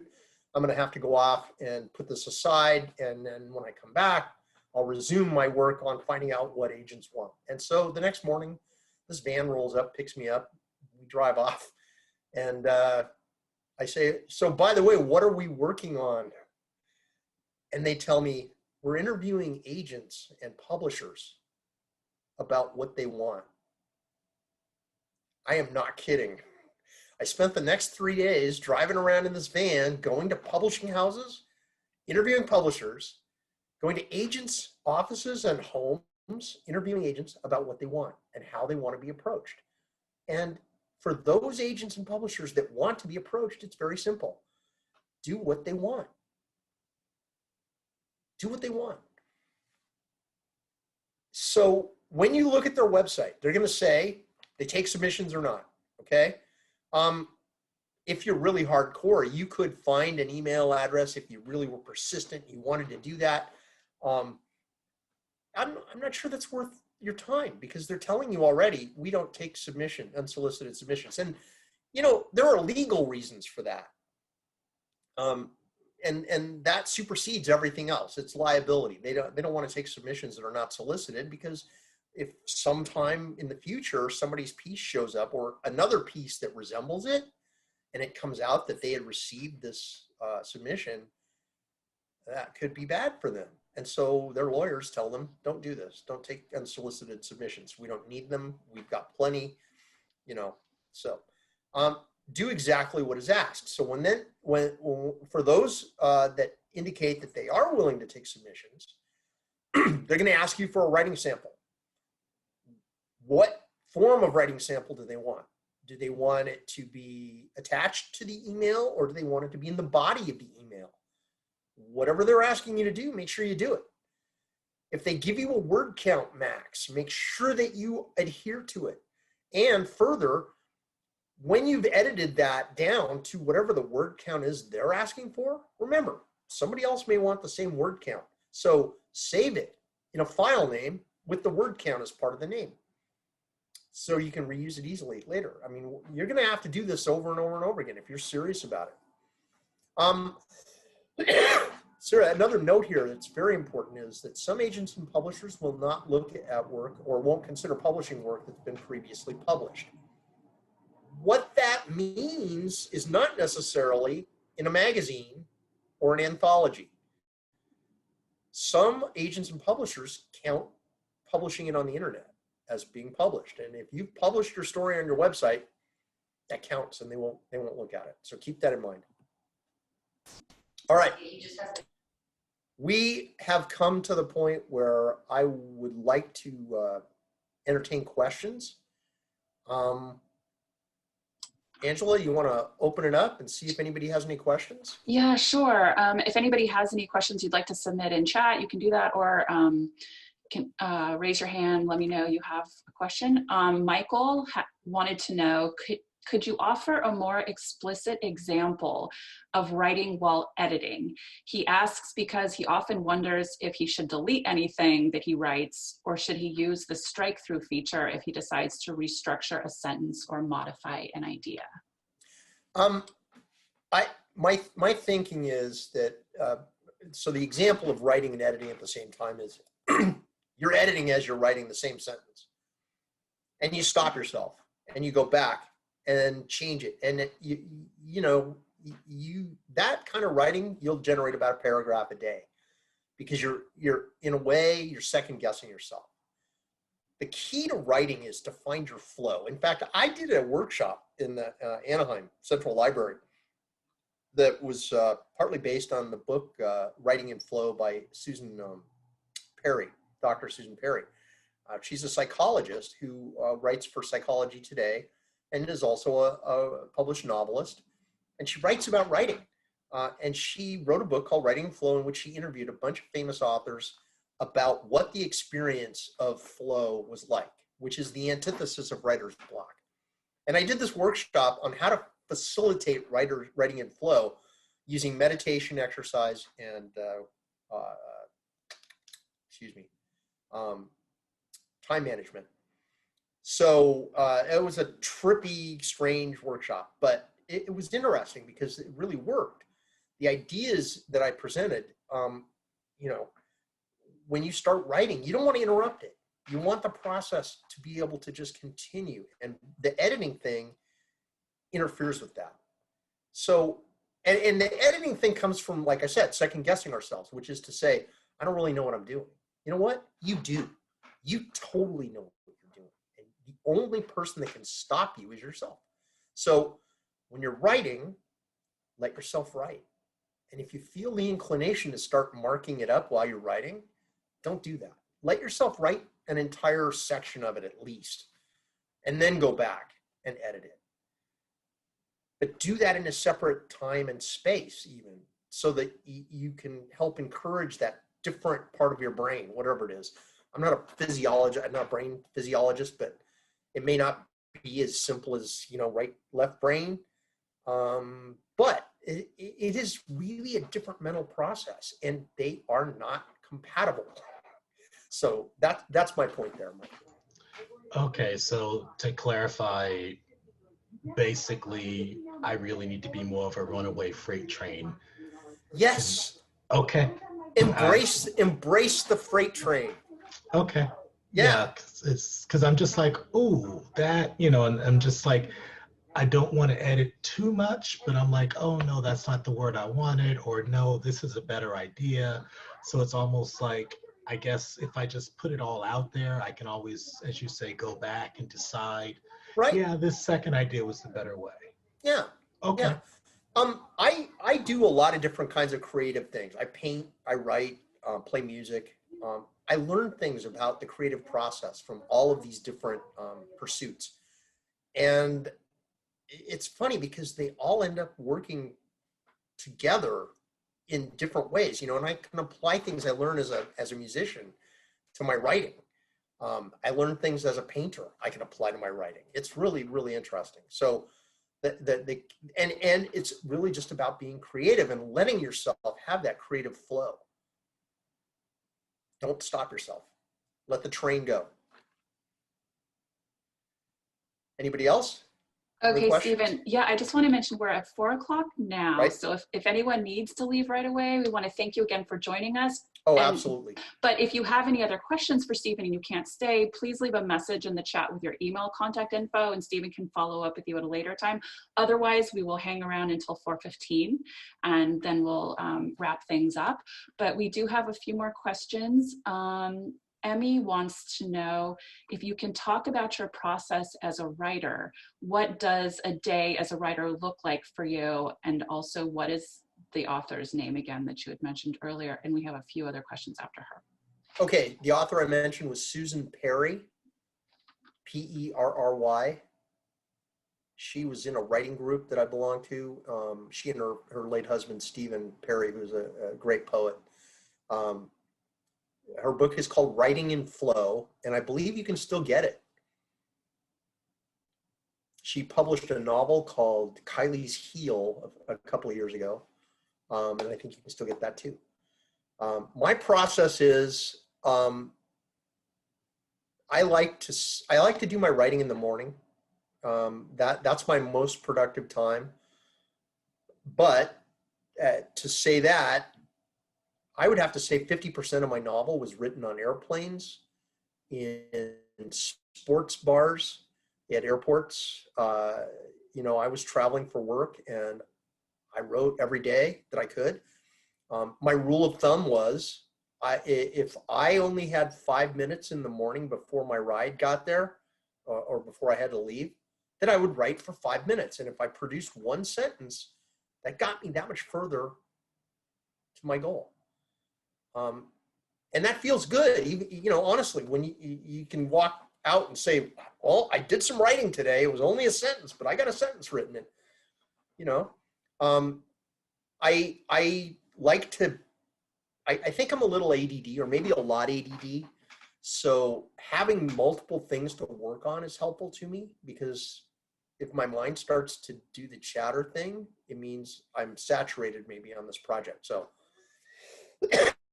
having another piece to work on, whether it be you're writing another piece or you're editing another piece or editing the same piece, to be able to break the activities up. I also like to drink coffee, which is why I do my writing in the morning, I think, largely.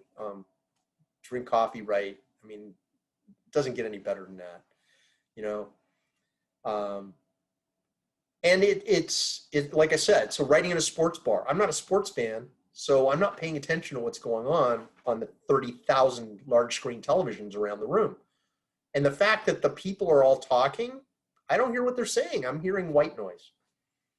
And, you know, it's part of that time management aspect of just how do you find the time to write? I happened to have a lot of downtime because I was traveling, and it was spent in hotels. It was spent in airports, on airplanes. And I would just, thank God, you know, I wasn't lugging a typewriter around, especially when it was as heavy as that Underwood was. But the idea was just, you do it when you can. And then for me, it's a luxury then to be able to sit down at home on the weekend and just know you've got like 3 hours to do nothing but work on your writing. So that's my process.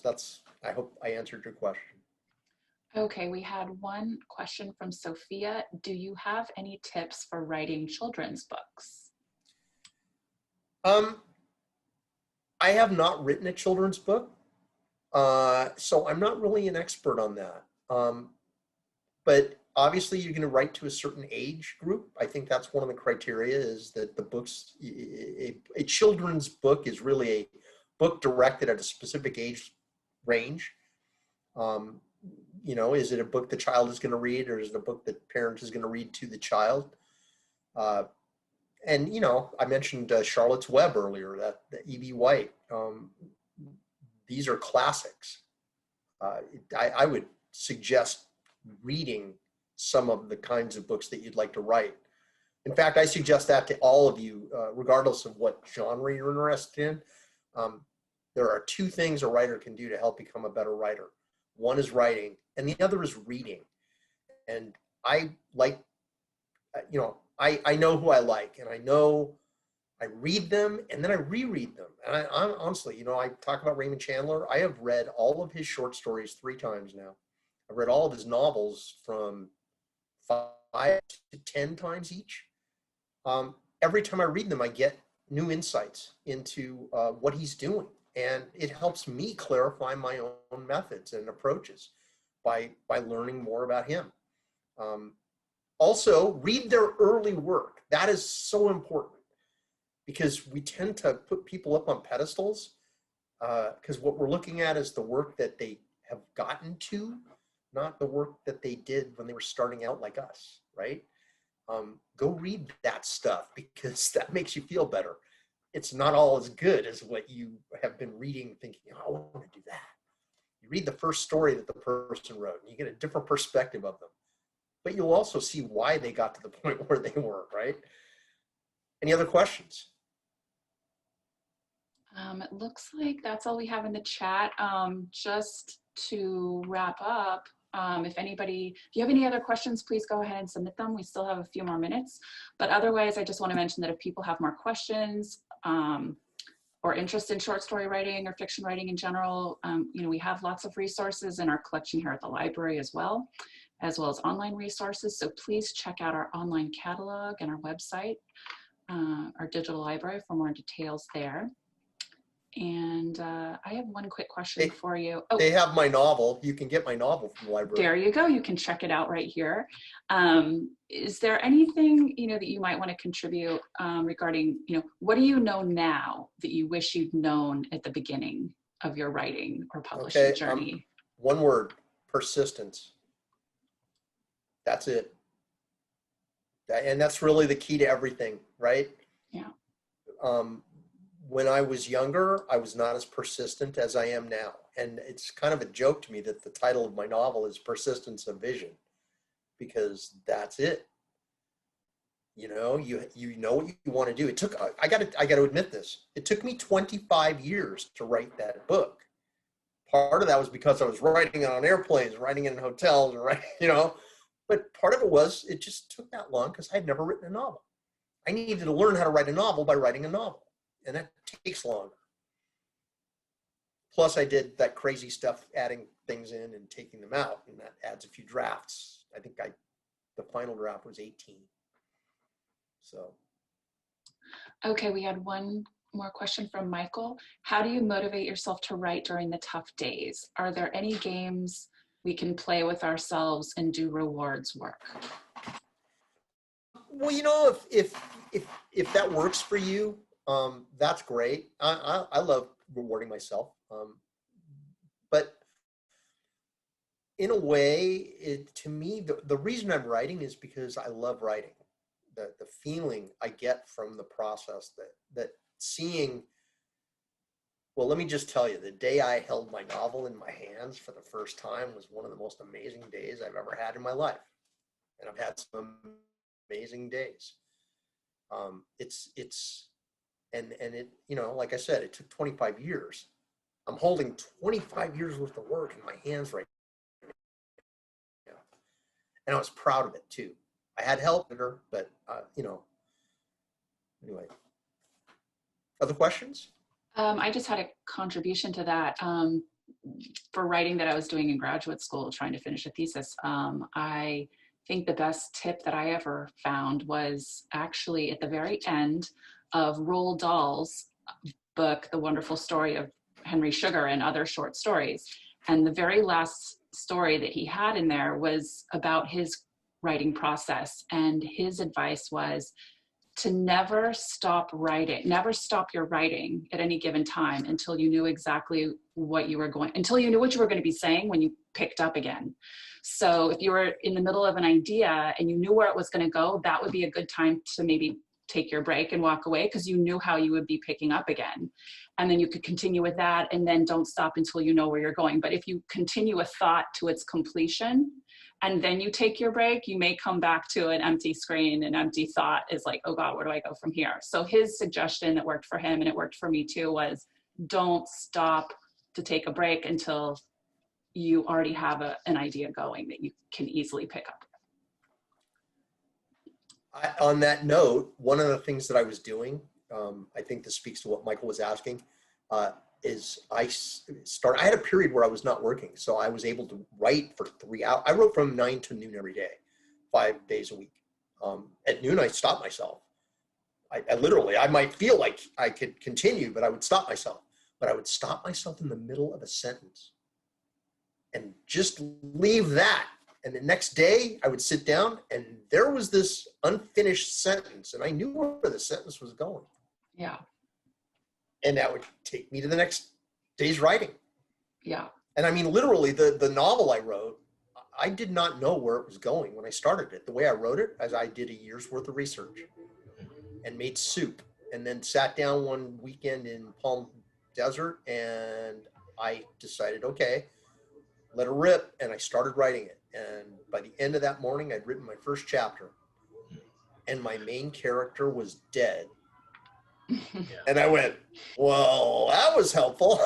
Yeah. What am I going to do now? And I said, well, tomorrow you're going to come out here by the pool and you're going to sit down and you're going to write the second chapter. And I did. And my main character came in out of nowhere. Yeah. And I don't, to this day, I don't know how I came up with this guy. He literally manifested and I just took it and ran with it. Okay. Because Stephen, I asked, the other part of that is I definitely have been known to leave a sentence undone and then return to it. If not the next day, in like 10 minutes, it just depends. But sure. Ideas for stories often come to me where I see the ending of it and I'm sometimes trying to write my way forward. There's like a trilogy of books where I've seen how each one begins and ends. Right. And so it's like trying to fill in the middle. And so there are times when I'm like, I don't know where I am with this thing. So have you, they say the second act is the hardest. Yeah. Right? Because, we come up with the beginnings and the endings. It's how do we get from one to the other? That's the big question. Okay. Yeah. Second act is that's the greatest writer's challenge right there. Yeah, because I just started the second book in a trilogy, although the first one's still not done. I'm doing National Novel Writing Month, so you just write.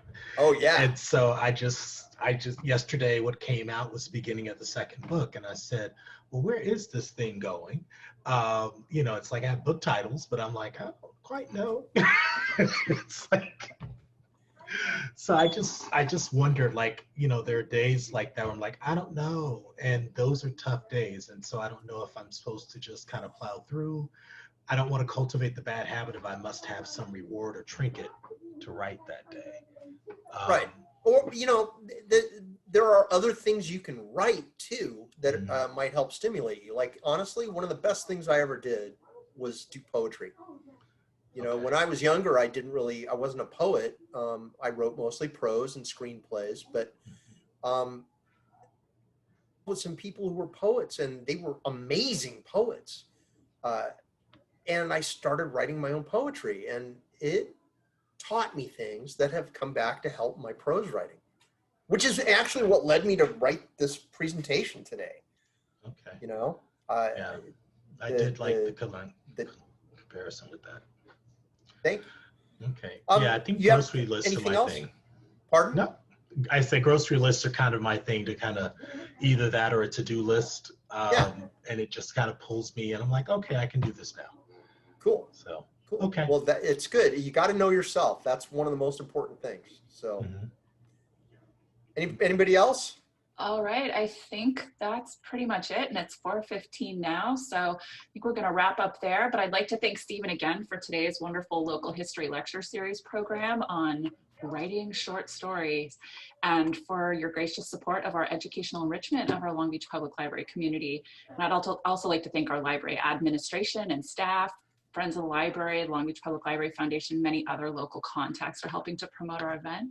So with that, I'd like to express our sincerest thanks and appreciation again to everyone. Have a wonderful afternoon, and we'll see you again soon. Thank you for joining us. And I want to thank you all. I want to thank Angela and Jade for the support on the program today. I want to thank all of you who attended.